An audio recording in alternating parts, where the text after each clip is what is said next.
So in 2016, I was a very happy pregnant woman. I was one of those annoying pregnant women who was like rolling around in it. I wore bikinis with my belly out. I used to sunbathe and loved it. Went to Pride with my baby at 8 months pregnant.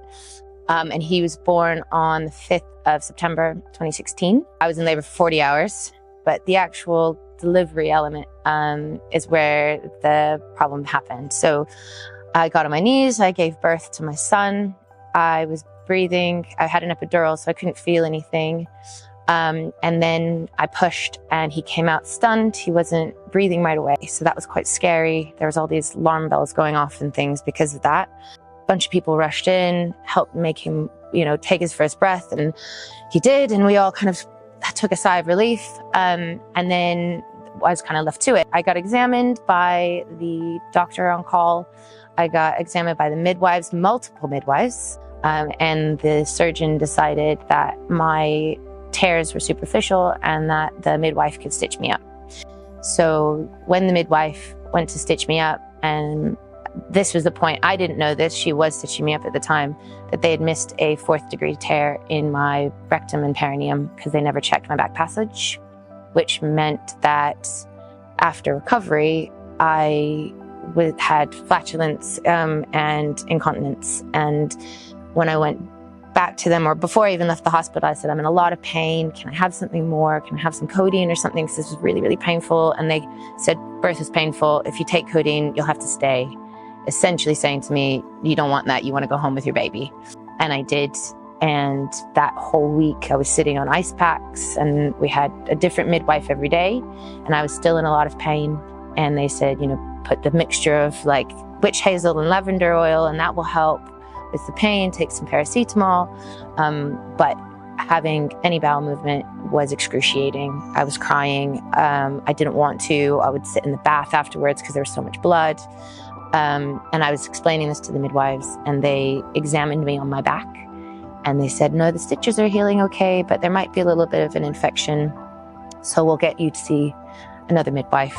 I went again. They examined me on my back, and they didn't ever check my back passage. It was always about the front, and they missed it entirely. And then 6 weeks later, when you go for your 6-week checkup, I told the doctor I was having flatulence. I felt it coming up through the front, and that I was having pain still, and it was really uncomfortable, and it was uncontrollable. And he was like, well, I can't examine you because there's no nurse present.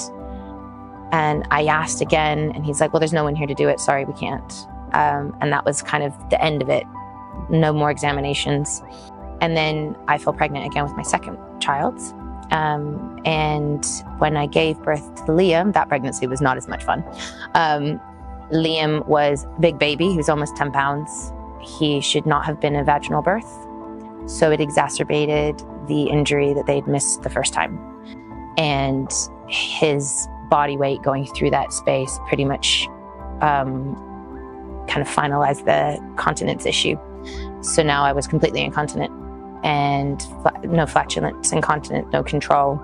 And when they were stitching me up that time for Liam, the doctor who had checked me for Avon was the same woman, realized the mistake, and they offered to stitch my rectum up.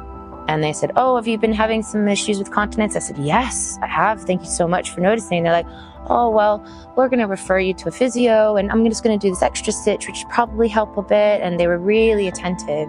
And I thought, finally, I've got somebody who's looking after me and somebody who understands what I'm going through, and they're going to set me up for this doctor to see me and that specialist to see me. And suddenly I was getting the attention that I wanted and needed, because I knew that there was something that wasn't quite right.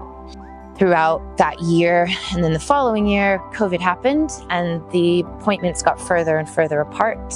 I saw a Dr. Lamar at Brighton, Sussex, who examined me and said to my face, you should have had a C-section, it's your own fault, that you have this damage, and there's nothing that can be done.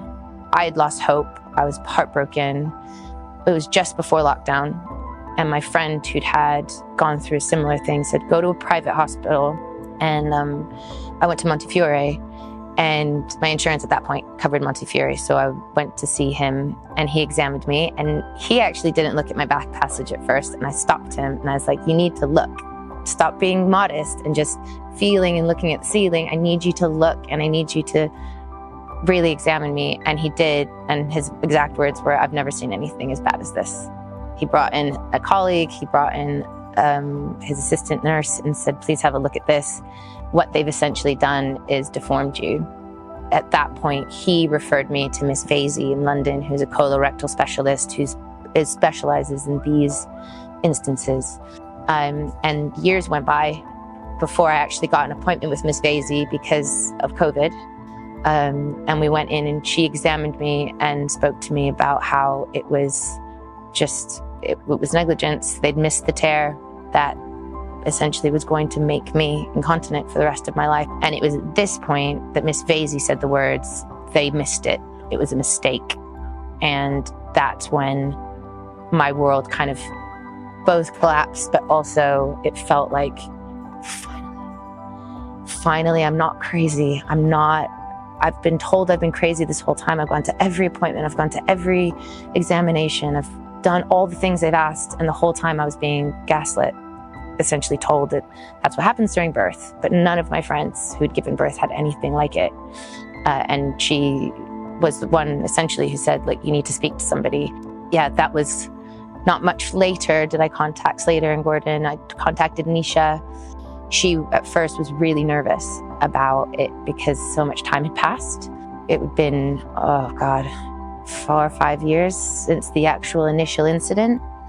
But they managed, Nisha fought tooth and nail and just worked so hard for our case and spoke to all the judges and spoke to her superiors and spoke to insurance. And I mean, we've been working on this for 3 years and no one fought harder than Nisha. She was extraordinary. Nisha was my comrade. She was my friend. She was so supportive. She held my hand through every moment of it. And having somebody who is there behind you to fight with you and to tell you that you're doing it all for all the right reason, I just couldn't recommend her enough. And Slater and Gordon and the support that they gave me literally from start to finish and throughout.